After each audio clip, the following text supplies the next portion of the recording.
Oh my god. This is what it looks like to try to start a D7. Did it just blow that out? It like melted. We're done.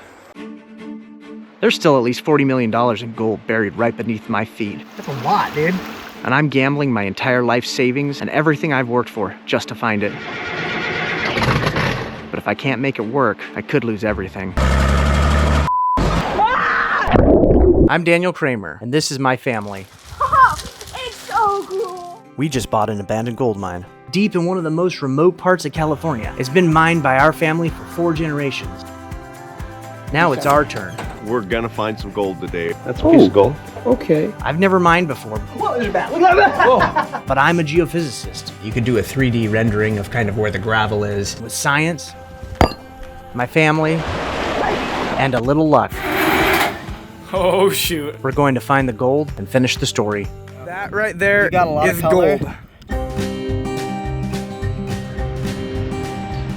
All right, so we're here to check on the D6c Dozer. There's an old dozer, and we need to have something to do dozing at the mine. We don't have anything right now, and this is a cheap alternative to new dozers are like, I don't know, $350,000 for a decent small dozer, and that's not big enough to push the rocks we need. So this is an old one that's big enough to push the giant boulders, and it's really cheap compared to that. So we'll see if we can keep it so it runs.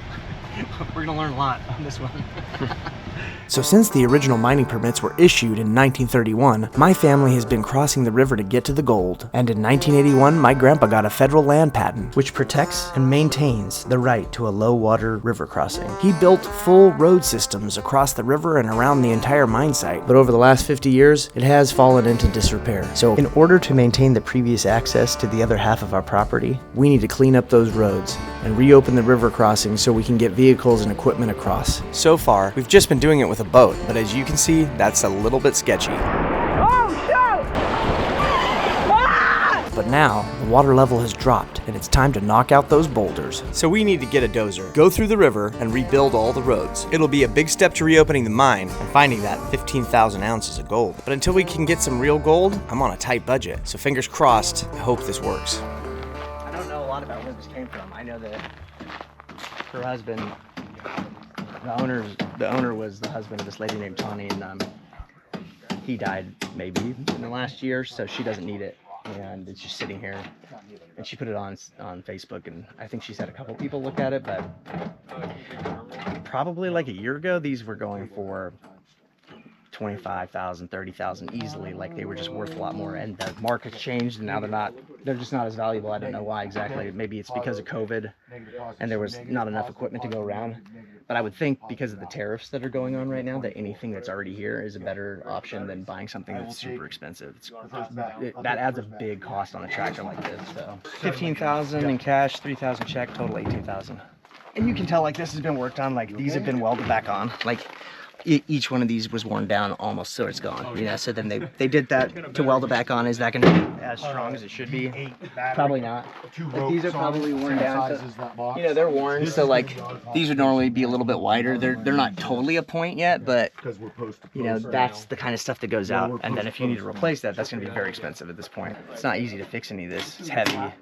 You know, you got to have a mechanic that knows what's going on, and that's why we have Sai up here and Nick, because they know a lot more than I do about the mechanicking part. Yeah, we're gonna install these batteries. It's a different configuration. Those old batteries had a threaded post that stuck up, and these have a regular battery style post on them. So we have to, instead of using a cable that has a hoop on each end, like that, I have to use this old guy right here. So it'll do for the time being. He's gonna just spread these ears.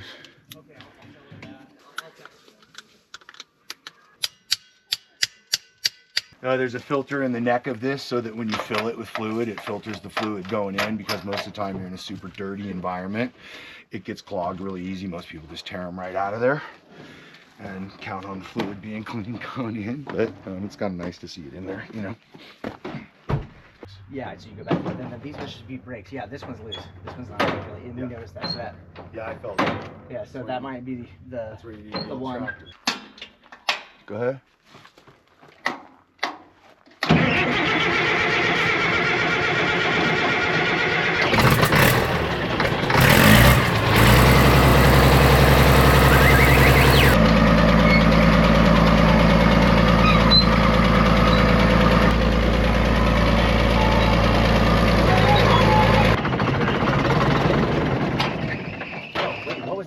gas pedal.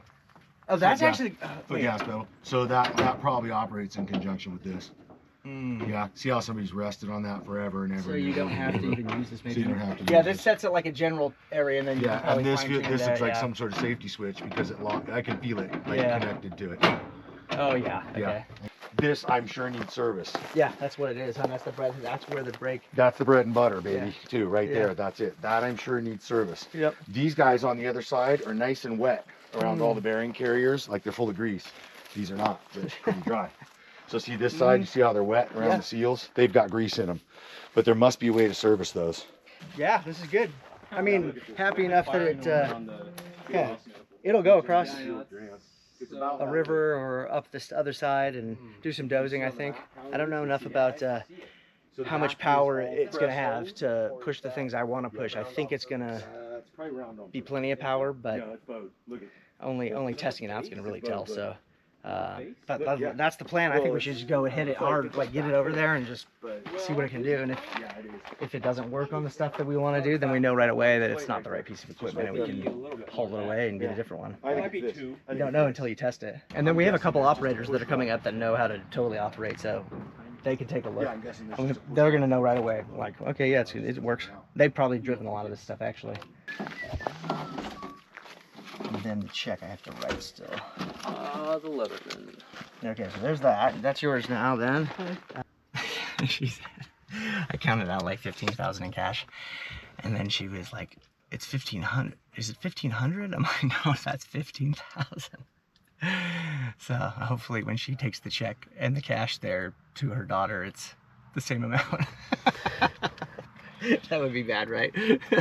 Hey guys, quick note. Go ahead and hit that subscribe button because we need your help. We're going to put everything that we have into this. And it's not going to be easy. So if you hit that subscribe button and help us out, and some of you lucky subscribers might even get a nugget here or there. So just keep your eyes open. All right, testing, just checking in. I got you, loud and clear.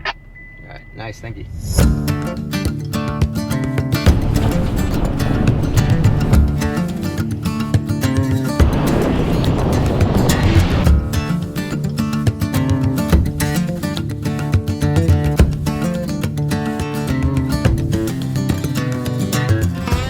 Last time I was at the mine was the beginning of summer, and we had our cousin out here, we had Jake out here, but the main problem was it was so hard to get across the river, we had to take the canoe. So hopefully today, if we get the dozer and plow across, it'll be a lot easier.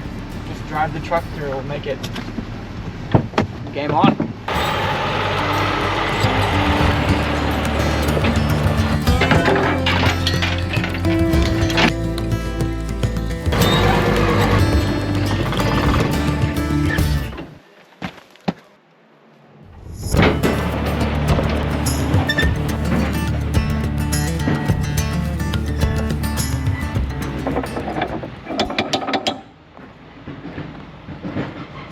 Yeah, it looks like it unloaded pretty easily on that, so that's good.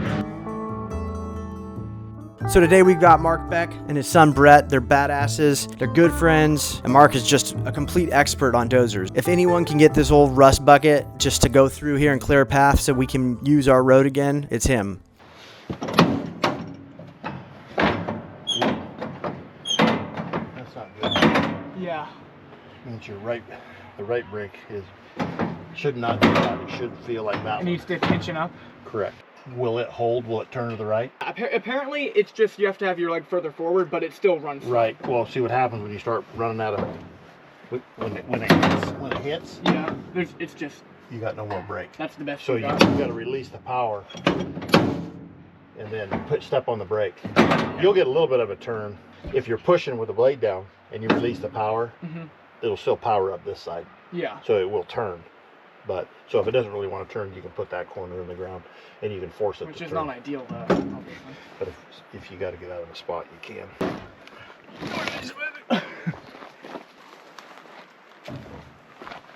Dude, yesterday we were missing the connector that puts the batteries in line. So we were making a makeshift connector between the batteries, and we used something that was definitely not rated for 24 volts or the amount of amperage. Yesterday.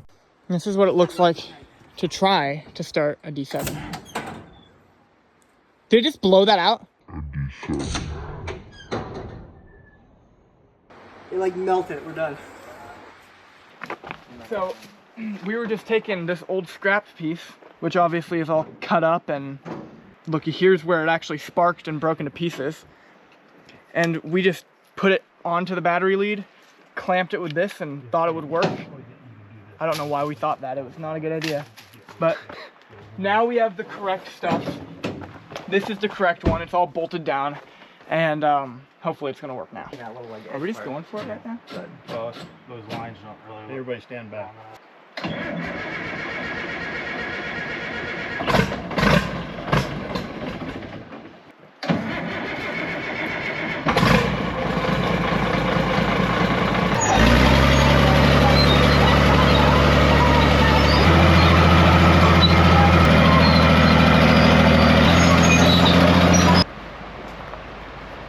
Oh, this would be no problem. Just push all the stuff. It's probably between those two boulders actually, but then the biggest tree that's there, that's the first big tree on that side, that's right in line with the center of the road.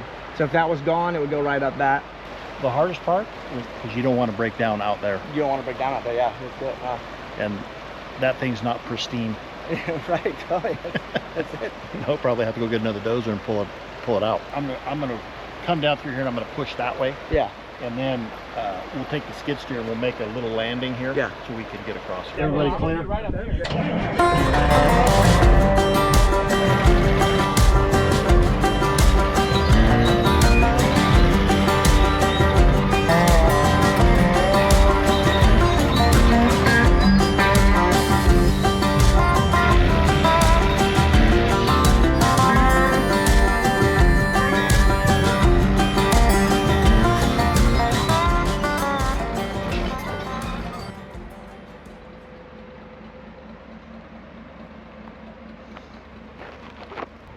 Oh my god.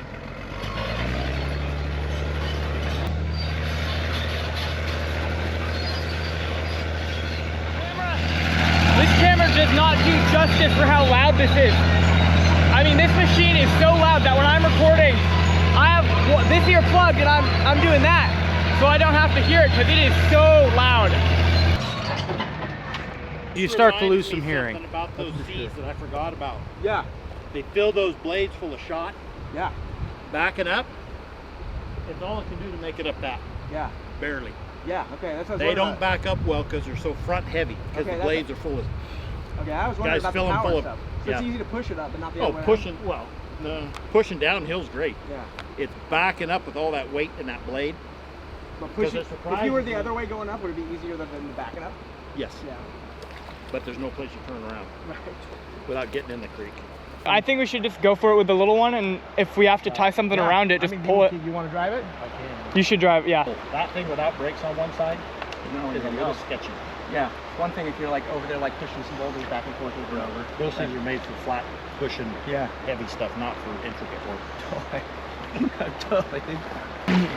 So the new and kind of updated plan is that we're actually going to take the smaller skid steer because the big one's having a hard time backing up. So if we can take the smaller skid steer, bring it down, then if it gets stuck in all this stuff, at least we'll be able to winch it out instead of having to get another D11 or D8 or whatever, a giant. You don't want to have to bring another giant tractor in here to get the old one out. So we're going to do that. Maybe tie some straps to some of the bigger rocks to pull them out, and hopefully that will do the trick.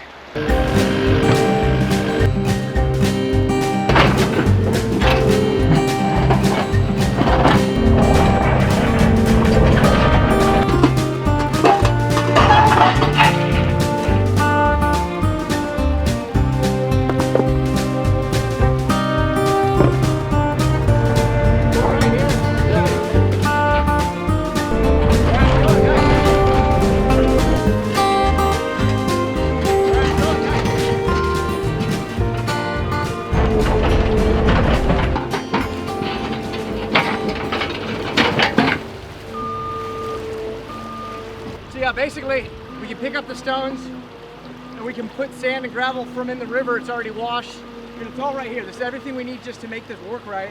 It's just that that kind of stuff is too big for that without like an excavator, we can't really do it. We can combine the two of them and we'll be able to do it. So we're gonna get the Mini X, and then we can take little scoops here and there and put them right where we need them. Oh yeah, this is the hard part right now.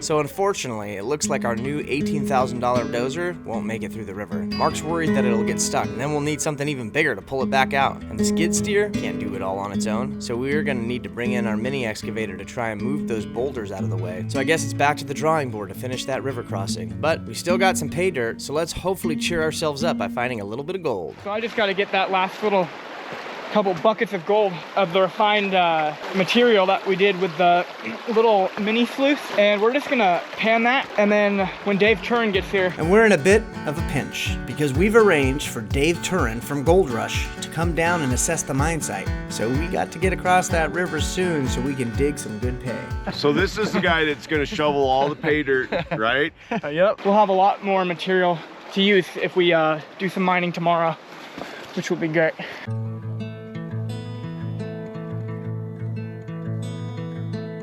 We are getting the last little bit of pay out of here. Yeah, but at one point in the 70s, that was like the drawing room or like somebody. So the guy that, yep, there has a piece. Yeah, I definitely seen little pieces there. Dude, yeah, those are all like pieces. Yes. There, see that? Yeah, we're still working off this giant nugget here, but no, we don't have very much gold yet because we haven't gotten across to really run pay. But we got half the distance on getting it already, and I think tomorrow we're gonna go back and hit it early and just get the road done. Everybody's pretty much motivated to do it, and there's no reason we can't because it's halfway done already. So we'll do that, and then on to trying to do more mining tomorrow. We're gonna try and run a lot of material and then see what we get.